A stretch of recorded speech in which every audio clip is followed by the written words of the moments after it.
Arriva, suona, c'è uno giù sul lago che sta male. Attimi di terrore in via Pagnana, tra le acque del laghetto di Godego.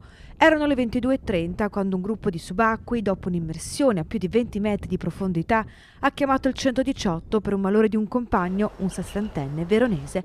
L'uomo è stato trascinato fuori dall'acqua in fin di vita. E siamo andati giù a vedere, è stato mio figlio con gli altri due, perché aveva altri due insieme. L'hanno tirato su da fuori dall'acqua, l'hanno messo dentro, fuori e hanno cominciato a pompare. Il sessantenne è stato poi trasportato con l'elisoccorso all'ospedale di Marghera e ricoverato in gravi condizioni in camera iperbarica.